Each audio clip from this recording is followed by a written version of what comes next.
มุด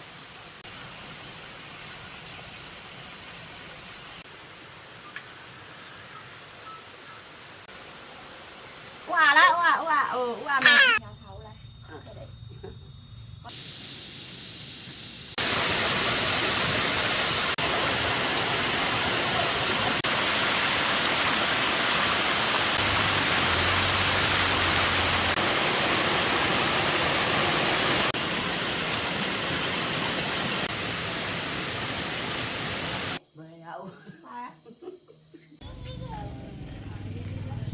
thật đấy 35.000 cân phải không? Đâu 5.000 lấy 5 lạng của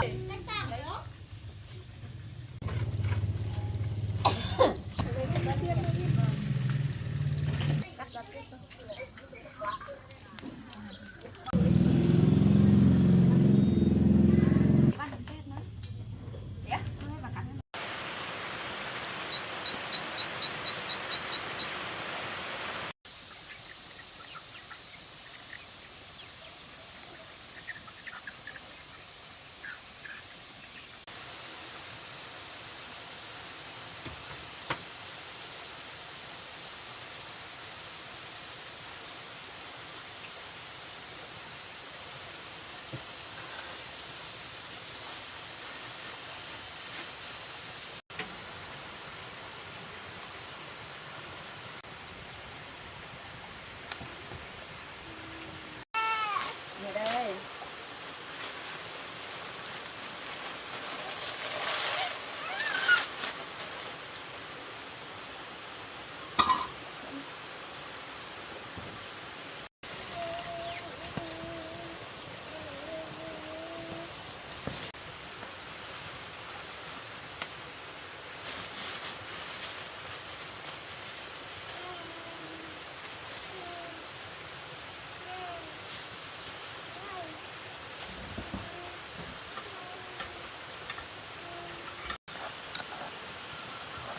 đây nóng đi đây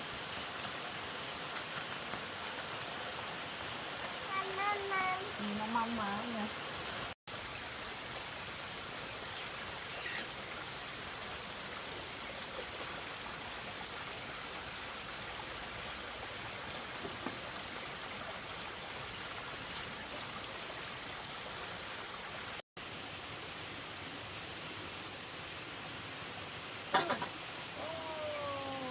ra rồi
đây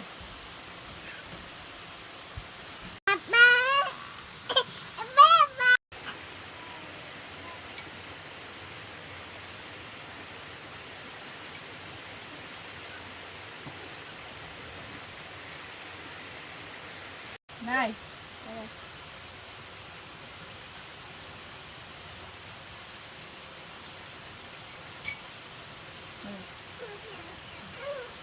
Đây coi thử có mắt này này đây đây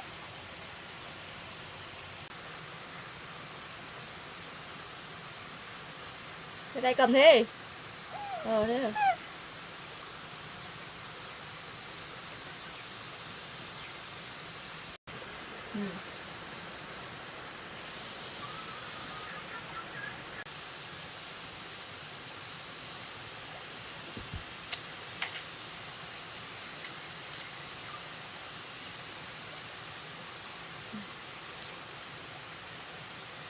Mút.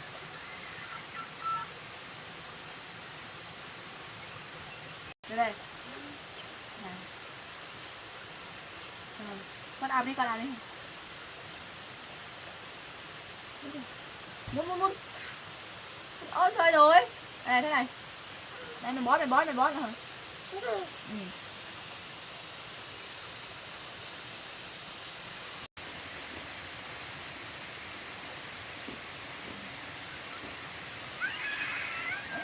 Con còn này. Ngang.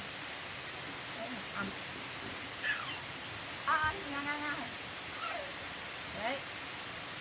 Con bán thôi, con ăn đấy cho mình.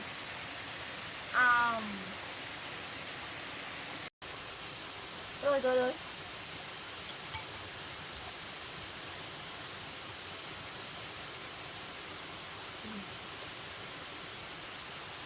Đấy, con cho con mua.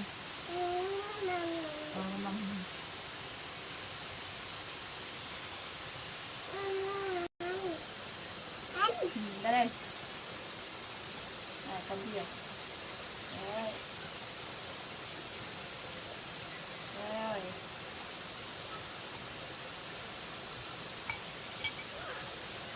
Rồi.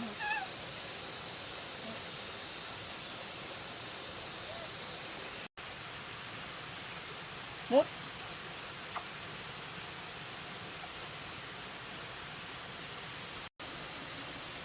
Đây con này, ăn tí. Ăn đấy.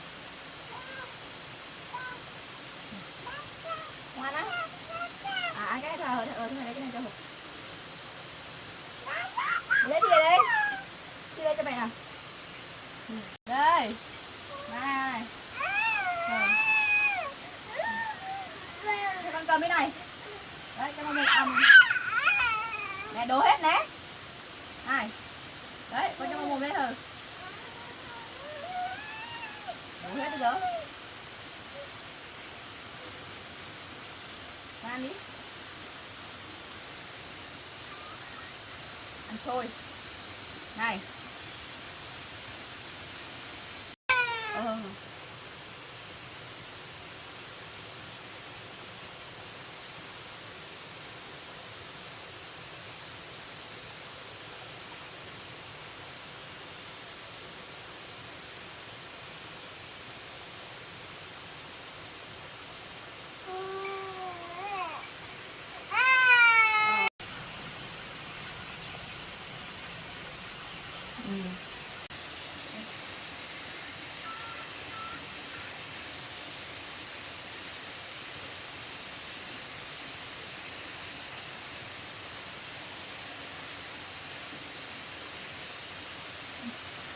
Mày lấy cho. Ở đây, mày lấy đây cho nhá này. Đây.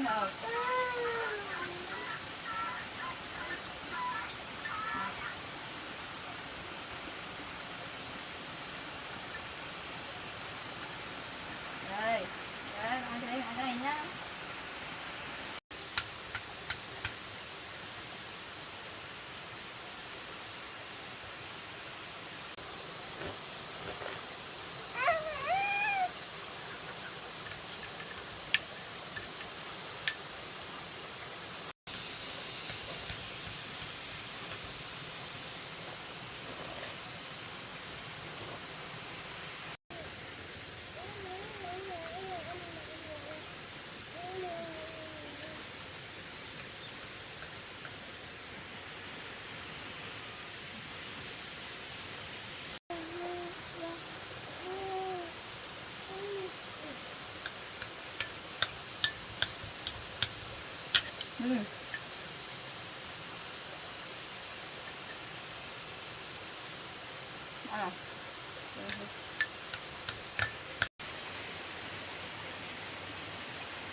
Đấy, thằng nhà ra, ăn đi.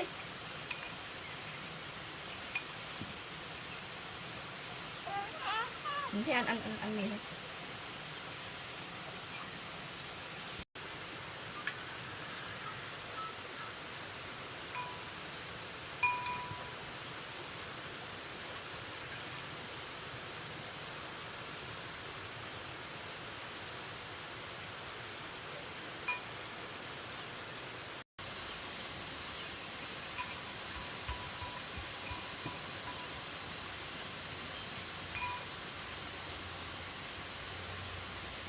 Không mập này nhé.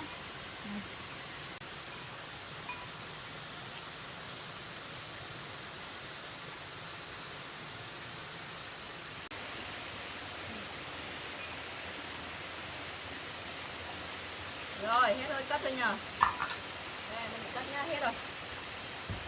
Bẩn cắt thôi.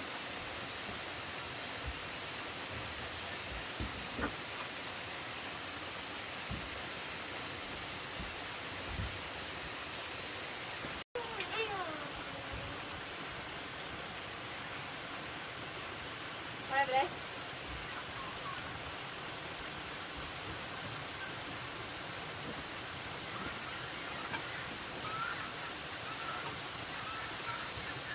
Thẻ áo nào.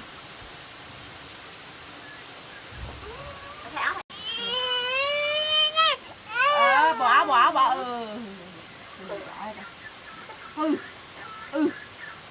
ngào đó ngào.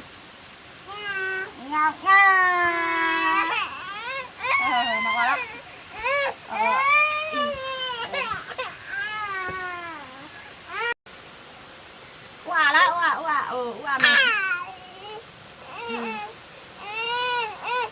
Mẹ. Mẹ.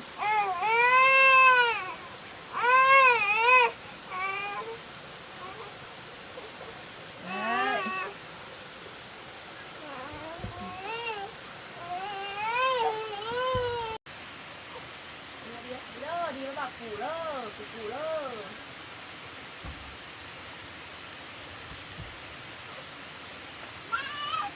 Vào đây để thằng là đi.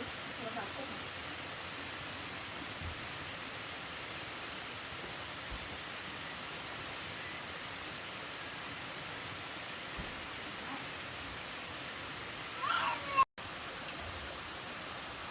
Thế đây mà.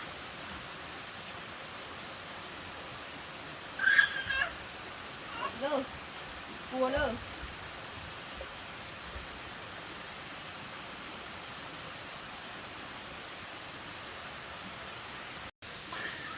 Đây, đeo dép cho.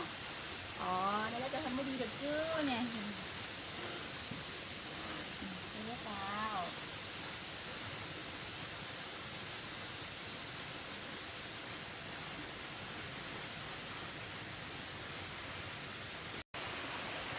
Rồi.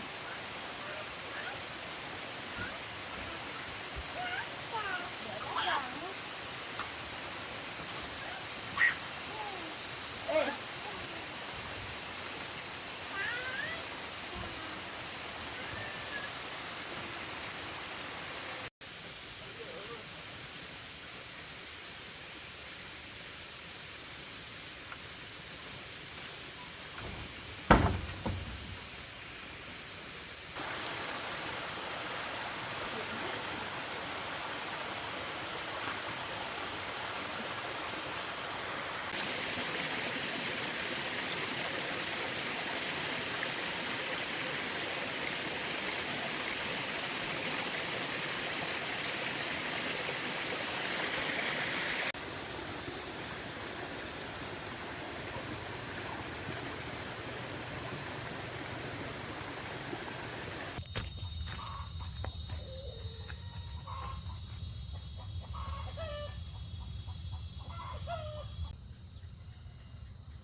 Được quay sapu cho ông ấy bên nhau thâu lại.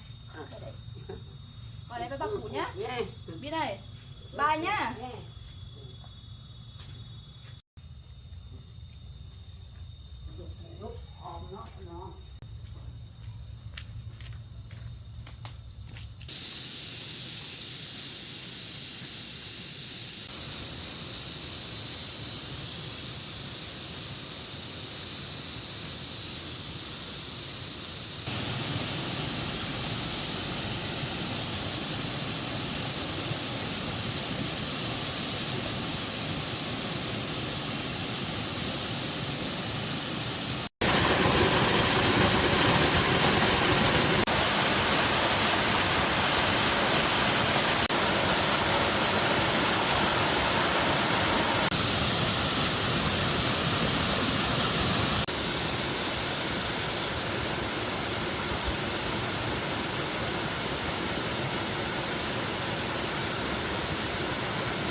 đây gái cho nó cái đôi mắt của nó nhỉ, sắc thật đấy, nha, đẹp trai thật đấy, đau đâu nè, Cái này cái gì đây? Đúng rồi, cho vay 50.000. Im nha. 50.000. Bà bé ngồi lên đây. Đẹp chưa? Đẹp trai chưa? Đấy, nó làm như thế mới đúng sở trường là của Phúc Phát nhờ. Phúc Phát nó làm thế nhỉ? Hố để kéo thì hố.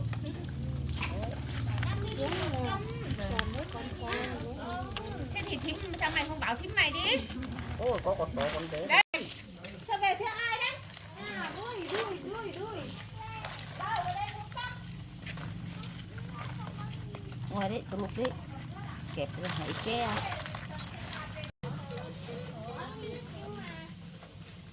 Con này giá gì?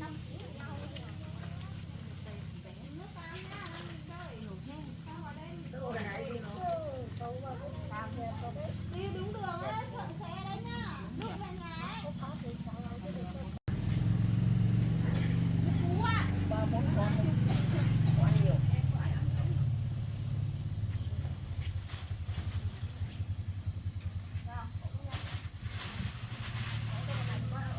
Cướp không à, này nó vứt xuống đây này. À, nghề của bác á, nghề của bác. Giỏi nha. Thật đấy, 35.000 cân phải không? Đâu, 50.000 đấy. 50.000.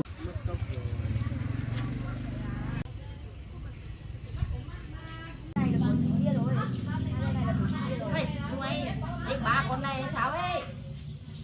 Ba con này với con này nọ. Đây lấy ra. Đi vào. Lấy túi. Tao không bán hàng gần.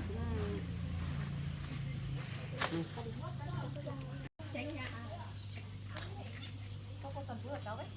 Con to. 4 con thôi. 4 con thôi. Cái con to của chị thôi. Không, cái này không phải. Cái này của dây của chị đấy. Của mày lên đấy. Cái này buộc đó. Mẹ khảo ấy của ấu.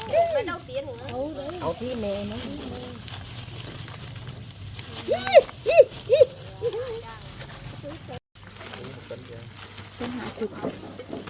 Dạ đây không có xe đâu mà.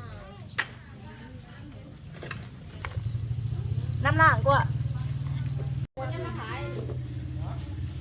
Đâu có khai nữa mình ơi 25.000. Con ơi. Con này mau bình tĩnh cứ khai rồi. Mày không lên đây. Đẹp nhỉ. Mày không mà khai cho đủ nó. Có thể là những cái đấy. Cũng ngon. Có hôm nó dây nào nữa. Đấy. Đấy ngon hơn. Cháo nhỉ.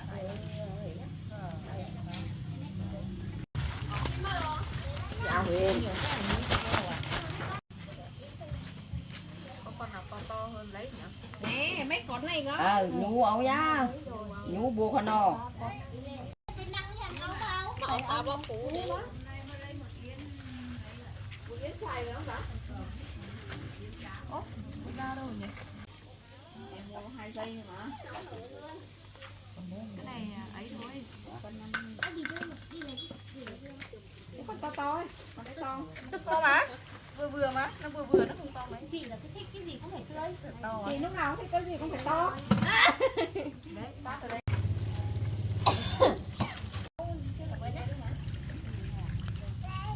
Con ơi, đây mẹ đó. Đấy cái dễ kia của Nhú. Cái túi này chắc phải bé chị anh ấy. Lần sao lúc khẩn nó ấu ấy nhỉ? Mà mấy miềm đó.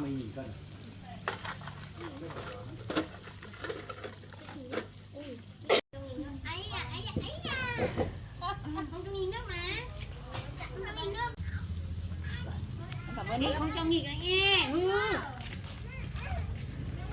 Đã lạnh ướp vào. Chết là tụi em đó. Con này con chân đây này.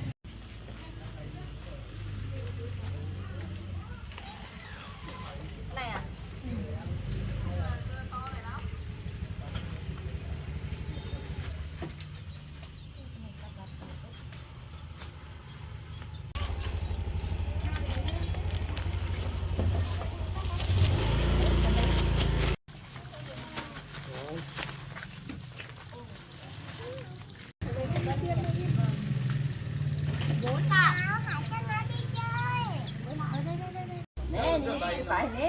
Xôi tôi cãi má. Xôi cho mấy cái ông ấy. Đấy, ra lấy đâu cứ chọn đấy luôn đó không? Cái này cũng to bao nhiêu? Một cân. Đôi cái gốc thái à. Đi đây, đây có đấy. Hết bây giờ này. Rồi ướt ra. Hết giờ.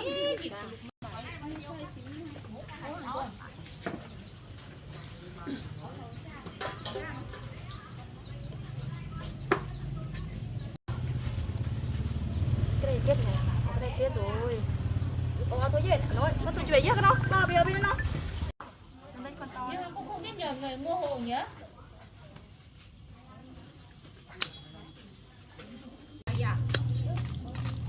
Nói đi đâu rồi? Rồi.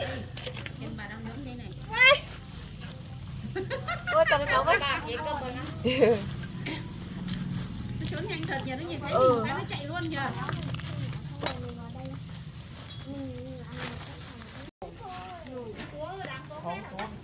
Ông nói ai kìa?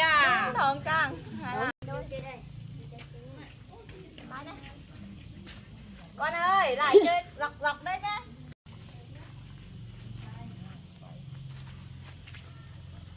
Bi ơi, cho mấy các chị ở đấy không? Bye nhá. Bye. Sao nằm vậy? Bye không còn. Không có giảm nữa.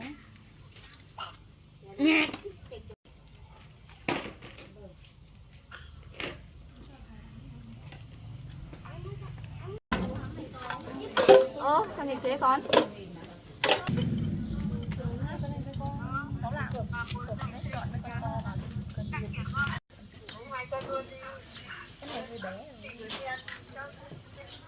Một cân, cắt ra tiếp thôi. Còn ít thôi. Còn bé này mai có lấy không? Cần chưa được cầm điện thoại bây giờ mới được cầm.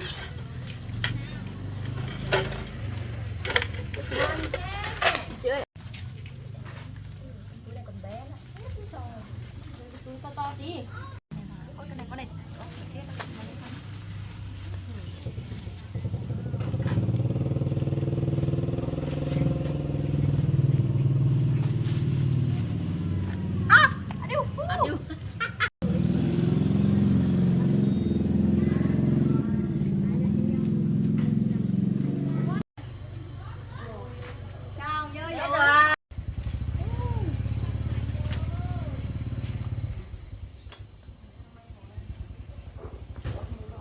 Ngồi đấy mình à?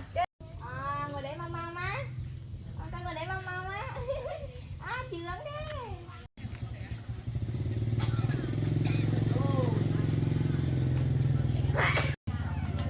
Ở đây hả? Đi đây. Mày cho sữa, mày cho sữa. Sữa nhá. Ở đây mẹ uống sữa nào. cân bao nhiêu tiền? Đi rau.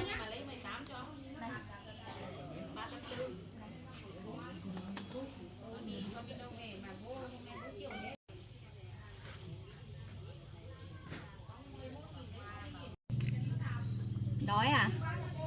Khách của cô á. Bán bao nhiêu một cân? Hả?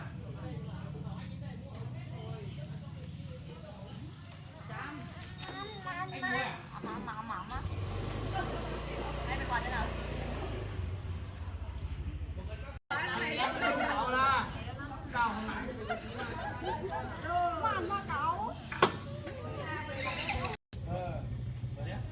Đấy, thay quần nào con?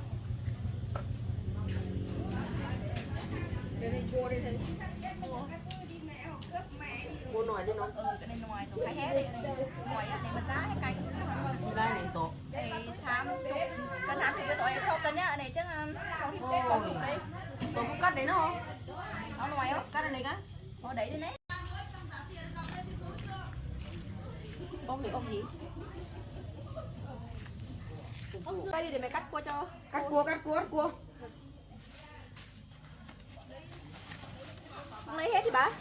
Không, cho mỗi một thằng nó ăn luôn. Đấy, như thế này. Chưa đến 5 lạng em.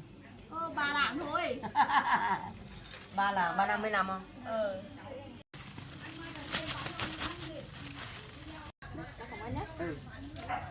ดีๆหนกเนาะ ชอบเป๊ะเลยครับดี Đấy, ốc bên này. Cú quá bạn. Nhân kiều vậy? Bồ tập thắng.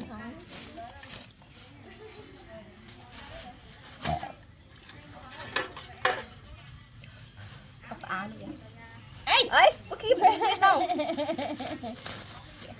Mà ốm